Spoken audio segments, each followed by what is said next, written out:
Hello students, আসসালামু আলাইকুম। সবাইকে অনেক অনেক শুভেচ্ছা জানিয়ে আজকে আমার পাঠদান কার্যক্রম শুরু করছি। I am Israt Meherubin, lecturer in English, Sujipur Mahila college, Barishal. So আশা করি সবাই তোমরা ভালো আছো। On the previous class I have discussed transformation of sentence from simple to compound. তো এরই ধারাবাহিকতায় আজকে আমরা একটি নতুন লেসন শুরু করব। আমরা আজকে শুরু করব সিম্পল টু কমপ্লেক্স নিয়ে। তো স্টুডেন্ট লক্ষ্য করো, আমি কিছু গুরুত্বপূর্ণ পয়েন্টস আলোচনা করতে যাচ্ছি। তো এগুলো যদি তোমরা বাসায় অনুশীলন করো, আশা করি এগুলো সম্পর্কে কোনো ধরনের কনফিউশন থাকবে না। এবং সিম্পল কমপ্লেক্স কম্পাউন্ড যখনই আমরা ট্রান্সফর্ম করতে যাই তখন বেশ কিছু রুলসে আমাদের আসলে কনফিউশন তৈরি হয়। তো এগুলো কাটিয়ে ওঠা যাবে খুব সহজেই যদি আমরা এগুলো নিয়ে একটু বাসায় বিস্তারিত আলোচনা করি এবং প্র্যাকটিস করি। তো আমি আমার লেসনটি শুরু করতে যাচ্ছি। So students have a look. প্রথমেই আমি যে রুলটি নিয়ে আলোচনা করেছি সেটা হচ্ছে সিম্পল সেন্টেন্সে ইন স্পাইট অফ থাকলে তার পরিবর্তে দো অথবা অলদো বসাতে হবে। তো ইন স্পাইট অফটা কোথায় থাকবে, ইন স্পাইট অফের অর্থটা কি? ইন স্পাইট অফটা থাকবে হচ্ছে, এখানে আমি প্রথমেই একটি উদাহরণ দিয়েছি, in spite of his having a lot of money he does not help the poor। তো এখানে বলা হয়েছে যে অনেক টাকা থাকা সত্ত্বেও সে গরিবকে সাহায্য করে না। তো এটি একটি প্রেজেন্ট ফর্মে আছে যেহেতু এখানে ডাজ নট হেল্প এবং এটি মেন ভার্ব। তো এটার মাধ্যমে আমরা বুঝতে পারছি যে এটা প্রেজেন্ট ইনডিফিনিট টেন্সে আছে এবং ইনস্পাইট অফ মানে হচ্ছে গিয়ে বদৌলতে বা তা সত্ত্বেও, of his having a lot of money তার অনেক টাকা পয়সা থাকা সত্ত্বেও সে পুর মানুষকে হেল্প করছে না। তো এখানে তিনটা জিনিস আমাদেরকে বুঝতে হবে। একটা হচ্ছে এখানে যদি ইনস্পাইট অফ এর পরে বিইং থাকে তবে চেঞ্জ করার সময় টেন্স এবং পার্সন অনুযায়ী এই বি ভার্বগুলো আমরা বসাতে পারবো, যেটি হচ্ছে কমপ্লেক্স সেন্টেন্সে যখনই আমরা চেঞ্জ করব। এখানে যে জিনিসটা আবার দেওয়া হয়েছে যে হ্যাভিং, এখানে হ্যাভ ভার্ব যেগুলো আমাদের আছে টেন্স এবং পার্সন অনুযায়ী আমরা সেগুলো বসাতে পারবো। এরপর যেটা আছে ইনস্পাইট অফ এর পরে যদি মেইন ভার্ব দিয়ে কোনো কিছু দেওয়া থাকে, মেইন ভার্বের পরে যদি ফ্রেজটা হয় তবে আমরা সেই ফ্রেজটিকে আমরা টেন্স পরের যে মূল ভার্ব যেটি থাকবে আমাদের টেন্স এবং পার্সন অনুযায়ী সেভাবে আমরা মেইন ভার্বটিকে আমরা সাজাবো। তো এখানে আমি আবারও এক্সাম্পলে চলে যাচ্ছি। In spite of his having a lot of money, এখানে যেহেতু হ্যাভিং আছে হ্যাভ ভার্ব আমাদের বসাতে হবে এবং এখানে যেহেতু প্রেজেন্ট ইনডিফিনিট টেন্স, সো এখানে যেটি বসবে যে হ্যাভ অথবা হ্যাজ। সো এখানে যেহেতু হি আছে আমাদের সাবজেক্ট, হি সাবজেক্ট অনুযায়ী আমাদের এখানে হ্যাজ আমরা বসিয়েছি। দো অথবা অলদো ইন স্পাইট অফ এর বদলতে বসাতে হবে। তারপর এখানে সাবজেক্ট আছে হি এবং হ্যাভ ভার্বের জন্য এখানে হ্যাজ বসেছে। অলদো দো he has a lot of money, দো অথবা অলদোর যে কোনো একটি বসাতে হবে। He has a lot of money, এখানে আমি একটু কমা দিয়েছি। তারপর আছে he does not help the poor. পরের এক্সাম্পলটি লক্ষ্য করলে দেখা যায় এখানে তিনটি জিনিস লক্ষণীয়, একটা হচ্ছে হ্যাভ ভার্ব, একটা হচ্ছে বি ভার্ব, একটা হচ্ছে মেইন ভার্ব। তো আমি এখানে হ্যাভ ভার্বটা দেখিয়ে দিয়েছি। পরেরটি যেটি আছে সেটি হচ্ছে in spite of his being poor he bought a wooden house. তার গরিব হওয়া সত্ত্বেও সে একটি কাঠের বাড়ি কিনেছেন অথবা ক্রয় করেছিলেন। অলদো হি ওয়াজ পোর, এখানে বিইং এর জন্য এবং এখানে যেহেতু সিম্পল পাস্ট টেন্স, সো সেই জন্য আমি এখানে অ্যাম ইজ আর বসাই নাই, এখানে আমি ওয়াজ বসিয়েছি হি এর জন্য। Although he was poor comma he bought a wooden house, he bought a wooden house পরের যে সেন্টেন্সটি আছে সেভাবেই বসে যাবে। কমপ্লেক্স সেন্টেন্সের আমরা জানি যে একটি ইন্ডিপেন্ডেন্ট ক্লজ এবং একটি ডিপেন্ডেন্ট ক্লজ থাকে। সো ডিপেন্ডেন্ট ক্লজ যেটি হবে সেখানে ইনস্পাইট অফ এর পরিবর্তে অলদো বসাতে হবে এবং পরের যে ক্লজটি সেভাবে বসে যাবে এবং ডিপেন্ডেন্ট ক্লজের ধর্মই হচ্ছে ইন্ডিপেন্ডেন্ট ক্লজের উপর নির্ভর করা। তো এখানে ইন্ডিপেন্ডেন্ট ক্লজটি সেভাবে বসে গিয়েছে। এরপরে যেটি আমি দেখানোর চেষ্টা করেছি সেটি হচ্ছে মেইন ভার্ব দিয়ে in spite of her working hard. এখানে ওয়ার্কিং এটা আমরা মেইন ভার্ব দিয়ে করেছি, মেইন ভার্ব ইউজ করা হয়েছে। এটিকে আমরা এখানে past tense ইউজ করেছি because she could not make a good result in the exam। এখানে could এই মডার্ন অক্সিলারিটা ক্যান এর পাস্ট ফর্ম। সো এখানে এটার উপর নির্ভর করে আমাদেরকে এটিকে চেঞ্জ করতে হবে। সো এখানে যেহেতু ওয়ার্কিং আছে আমরা এটির পাস্ট ফর্ম ওয়ার্কড নির্ধারণ করে তারপরে এটিকে ডিপেন্ডেন্ট ক্লজ তৈরি করতে হবে। সেক্ষেত্রে ইনস্পাইট অফ এর পরিবর্তে দো বসে গেছে, দো শি ওয়ার্কড হার্ড, কমা এরপরের যে ইন্ডিপেন্ডেন্ট ক্লজটি আছে সেটি বসে গেছে, she could not make a good result in the exam. এই ধরনের যদি কোনো সেন্টেন্স থাকে তাহলে পরিবর্তনটি এভাবে করতে হবে।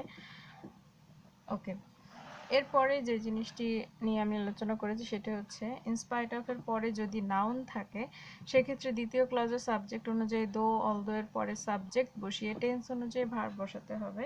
বি ভার্ব হলে এরপরে অ্যাডজেক্টিভ এবং হ্যাভ ভার্ব হলে এরপরে নাউন বসাতে হয়। তো আমরা একটি উদাহরণের সাহায্যে দেখিয়ে দিচ্ছি। In spite of merit, in spite of merit he can not make a good result in the examination. মানে তার মেরিট থাকা সত্ত্বেও, তার মেধা থাকা সত্ত্বেও he can not make a good result in the examination, সে পরীক্ষায় ভালো ফলাফল করতে পারেনি। তো যদিও তার মেরিট আছে, দো হি হ্যাজ মেরিট, এখানে হ্যাজ ভাবটি বসেছে কেননা এটি আমাদের মডেল অক্সিলারি প্রেজেন্ট ফর্মে যেহেতু আছে। হি can not make a good result, তো এখানে মেরিট থাকা সত্ত্বেও সে কিন্তু ভালো একটি রেজাল্ট করতে পারেনি। এরপরে যেই উদাহরণটি রয়েছে সেটি হচ্ছে সিম্পল প্রেজেন্ট টেন্সে in spite of illness he appeared in the exam. তার অসুস্থতা থাকা সত্ত্বেও সে কিন্তু এক্সামে সে বসেছিল বা এক্সামে অংশগ্রহণ করেছিল। দো হি ওয়াজ ইল, সে যদিও অসুস্থ ছিল, কেননা এখানে ওয়াজ আমরা বসিয়েছি, এখানে সিম্পল পাস্ট টেন্স দেওয়া হয়েছে, সেজন্য এর পরের যে ইন্ডিপেন্ডেন্ট ক্লজটি সেভাবে বসে গিয়েছে।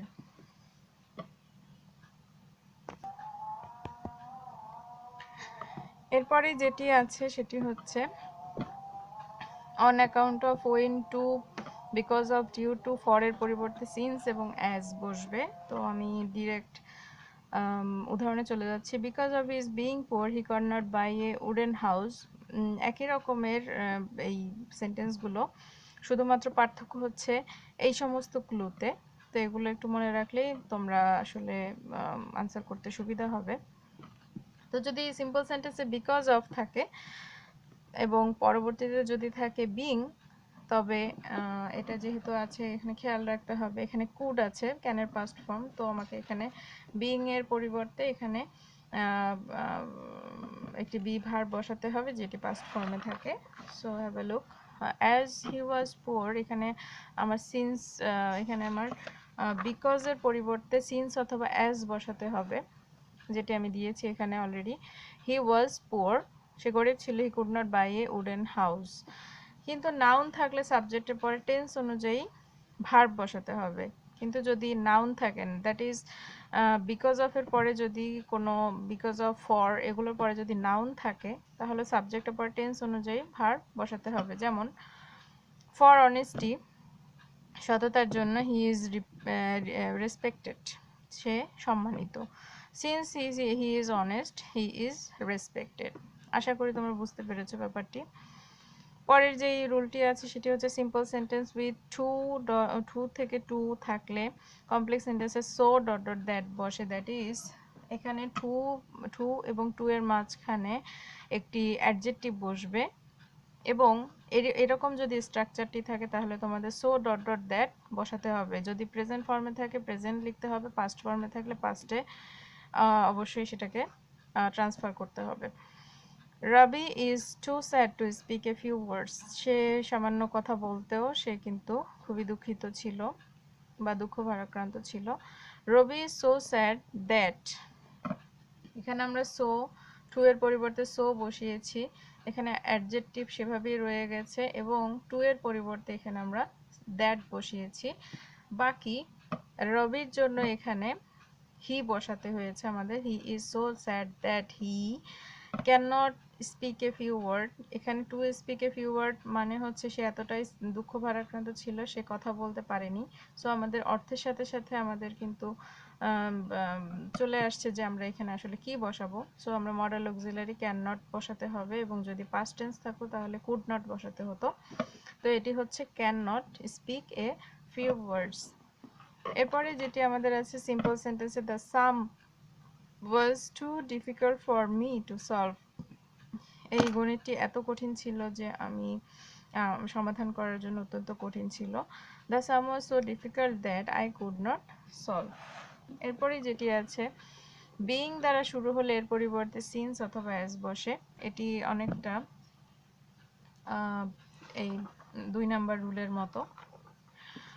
The ceremony being over, the guests got back to their home. The ceremony was over, the guests got back to their home. আরেকটি এক্সাম্পল আমি দেওয়ার চেষ্টা করেছি। Being poor, গরিব হওয়ার পরেও he could not continue his গরিব হওয়ার জন্য he could not continue his study। সে তার স্টাডিটি কন্টিনিউ করতে পারেনি।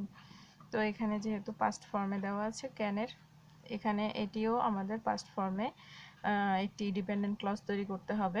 As he was poor, subject যেহেতু হিটাই চলে আসছে, হি could not continue his study. Number 5, present participle যুক্ত সিম্পল সেন্টেন্স থাকলে সিন্স অথবা অ্যাজ অথবা ওয়েন যুক্ত হবে। তো প্রেজেন্ট পার্টিসিপলের ব্যাপারটা হচ্ছে ভার্বের প্রেজেন্ট ফর্মের সাথে আইএনজি যুক্ত থাকবে। প্রথমে দিয়ে দেওয়া হয়েছে closing the window, I went back to my work. When I close the window I went back to my work. যখন আমি আমার জানালাটি বন্ধ করেছিলাম I went back to my work, আমি আমার কাজে ফিরে গিয়েছিলাম। তো পরেরটি নাম্বার 6 যেটি আছে সিম্পল সেন্টেন্সে টু ইন অর্ডার টু থাকলে কি হবে। এখানে আমরা টু এর পর ভার্বের প্রেজেন্ট ফর্মটা এখানে আমরা দেখব এবং এটিকে আমরা ইনফিনিটিভ বলি। এটি যদি না থাকে থাকতে পারে ইন অর্ডার টু। এই ধরনের সেন্টেন্স স্ট্রাকচার থাকলে যেটি আমাদের করতে হবে কমপ্লেক্স সেন্টেন্সে গিয়ে, Murad went to market to buy a book. এটি যেহেতু পাস্ট ফর্মে আছে, গো এর past form went. Murad went to মার্কেটে গিয়েছিল so that he could might যে কোনো একটি বসবে বাই এ বুক। যেহেতু সে মার্কেটে গিয়েছিল তো এটিও আমাদের অবশ্যই পাস্ট ফর্মটি মেনটেন করতে হবে, কুড অথবা মাইট যুক্ত হবে। নাম্বার 7, প্রেজেন্ট অথবা পাস্ট পার্টিসিপল যদি থাকে তবে সেখানে আমাদের কি করতে হবে, কমপ্লেক্স করার সময় সেখানে একটি রিলেটিভ প্রোনাউন বসিয়ে বাক্যটি সম্পূর্ণ করতে হবে। আমরা ডিরেক্ট এক্সাম্পলে চলে যাই, কেননা এক্সাম্পলেই আমরা আসলে পূর্ণ ধারণাটা পেতে পারি আসলে বাক্যটি কীরকম হবে। Sharmin found the baby crying, Sharmin found the baby which was crying. এখানে হুইচটি যুক্ত হয়েছে যেহেতু শারমিনকে এখানে নির্দেশ করা হচ্ছে এবং এটি যেহেতু পাস্ট ফর্মে আছে এখানে আমি ওয়াজ বসিয়েছি হুইচের জন্য, সো বাকিটা বসে গেছে পরে। সেম ভাবে Meena found the chair broken, Meena found the chair which was broken. এখানে হুইচ রিলেটিভ প্রোনাউন, মিনার এখানে চেয়ারের জন্য এটিকে নির্দেশ করা হয়েছে ওয়াজ ব্রোকেন। সো কিছু আছে pronominal object, me, us, you, him, her, them ইত্যাদি থাকলে নিম্নলিখিত স্ট্রাকচারটি ফলো করতে হবে। স্ট্রাকচারটি হলো এইটি যে শি স মি ইটিং, এখানে মি, তারপরে অপু স হিম ফাইটিং, এখানে হিম এবং মি এটি হচ্ছে প্রোনোমিনাল অবজেক্ট। তো এগুলো যদি থাকে তবে এখানে ওয়েন অথবা দ্যাট সেগুলো আমরা ইউজ করতে পারি। তো এর আগে আমরা যেটি করেছি যে আমরা রিলেটিভ প্রোনাউন ইউজ করেছি, তো এখানে আমরা এই জিনিসগুলো ইউজ করব যদি কিনা এখানে প্রোনোমিনাল অবজেক্ট যদি থেকে থাকে। she saw me eating, she saw me when I was eating. Oppu saw him fighting, Oppu saw him that he was fighting. Next number 8, adjective plus noun যুক্ত যদি কোনো সিম্পল সেন্টেন্স থাকে তবে relative pronoun দ্বারা পৃথক করে একটি independent clause ও একটি ডিপেন্ডেন্ট ক্লজ তৈরি করতে হবে। সেক্ষেত্রে আমাদের যেটি করতে হবে, সিম্পল সেন্টেন্সে যদি থাকে এরকমটি, দে স এ বিউটিফুল লেডি, এখানে আমাদের অ্যাডজেক্টিভ বিউটিফুল এবং পাশাপাশি আমাদের নাউন সংযুক্ত রয়েছে। তো এটিকে আমরা এইভাবে আমরা বসাতে পারি, দে স a lady who was beautiful. আমরা একটি লেডিকে দেখেছিলাম অথবা তারা একটি লেডিকে দেখেছিল হু ওয়াজ বিউটিফুল, যে কিনা সুন্দরী ছিল। তো এখানে আমরা অ্যাডজেক্টিভ এবং নাউনটিকে পাশাপাশি আলাদা করে এখানে একটি রিলেটিভ প্রোনাউন আমরা বসিয়েছি এবং দুটো বাক্যকে এখানে সংযুক্ত করেছি, একটি ইন্ডিপেন্ডেন্ট ক্লজ এবং একটি ডিপেন্ডেন্ট ক্লজ। এরপরে যেটি আছে same, she ate a sweet mango, এখানে সুইটটি adjective, she ate a mango which was sweet. She is a beautiful lady, it is she who is beautiful lady, এভাবে করেও আমরা লিখতে পারি। নাম্বার 9, নির্দিষ্ট সময়, ঘড়ির সময়, বয়স ইত্যাদির উল্লেখ থাকলে আমরা কি করব। এখানে দেখতে পাচ্ছ দে কেম হিয়ার ইন 1976, এখানে 1976 একটি সন দেওয়া আছে, একটি সময় উল্লেখ করা হয়েছে। ঘড়ির সময়, এটি একটি ঘড়ির সময়, সেটিকে আমরা যেভাবে লিখেছি দে কেম হিয়ার, তারা এখানে এসেছিল, এটি পাস্ট টেন্স নির্দিষ্ট করা হয়েছে। when he was 19, it was 1976. I reached home at 6 p.m. 6টায় আমি বাড়িতে গিয়ে পৌঁছেছিলাম, আমি বাড়িতে পৌঁছেছিলাম যখন 6টা বাজে। তো কমপ্লেক্স সেন্টেন্সটি আসলে এভাবেই সাজিয়ে লিখতে হবে ইন্ডিপেন্ডেন্ট এবং ডিপেন্ডেন্ট ক্লজের সমন্বয়ে। সিম্পল সেন্টেন্সে জাস্ট আফটার, ইমিডিয়েটলি আফটার যদি থাকে তাহলে আমরা অ্যাজ সুন অ্যাজ দিয়ে এটাকে সম্পূর্ণ করতে পারি, অথবা no sooner had, scarcely had, hardly had, এরপরে মাঝখানে ডিপেন্ডেন্ট ক্লজের কিছু অংশ থাকে এবং পরে দেন এবং হোয়েন সহ বাকি অংশ দিয়ে এটিকে সম্পূর্ণ করতে হয়। এরপর যেটি আছে just after reaching the fair, Rahi found one of her old friends, যে যখনই মেলাতে পৌঁছে গিয়েছিল এবং পৌঁছানোর পরপরই Rahi found one of her old friends, তারা তাদের পুরানো বন্ধু বান্ধবদের মধ্যে একজনকে খুঁজে পেয়েছিল। As soon as Rahi reach the fair, এখানে অ্যাজ সুন অ্যাজ দ্বারা করা হচ্ছে, she found one of her old friends. এরপরে নো সুনার হ্যাড দ্বারা এখানে দেখানো হয়েছে কিভাবে আমরা করব। Just after receiving the phone call she started for home, phone কলটি পাওয়ার পরপরই বা রিসিভ করার পরপরই সে বাসার উদ্দেশ্যে যাত্রা শুরু করেছিল। No sooner had she received the phone, no sooner হ্যাডের পরে এখানে রিসিভ ভার্বটিকে আমরা পাস্ট টেন্স করে বা এটিকে পাস্ট টেন্স এটিকে পাস্ট পার্টিসিপল করে আমরা সমাপ্ত করতে হবে এবং শি স্টার্টেড ফর হোম বাকিটি বসে যাবে। সো আশা করি তোমরা এটি 10টি যে রুল আছে সেগুলো তোমরা বাসায় প্র্যাকটিস করবে এবং প্রচুর লিখবে। প্রচুর লেখার মাধ্যমে যেটি হয় যে অবশ্যই ভুলগুলো নিজেদের চোখে ধরা পড়ে এবং অনেক সুবিধা আছে এবং নিজেদের যে প্রবলেমগুলো আছে সেগুলো আস্তে আস্তে সলভ হয়ে যায়। সো আজকের ক্লাস এই পর্যন্তই। আগামী ক্লাসে আরেকটি সিম্পল টু কমপ্লেক্স এবং সিম্পল টু কম্পাউন্ড আমি দেওয়ার চেষ্টা করছি। এই ধারাবাহিকতায় আরেকটি ট্রান্সফরমেশন দেওয়া হবে। সো সে পর্যন্ত তোমরা ভালো থাকো, সুস্থ থাকো, অনেক অনেক শুভকামনা রইল তোমাদের জন্য। খোদা হাফেজ।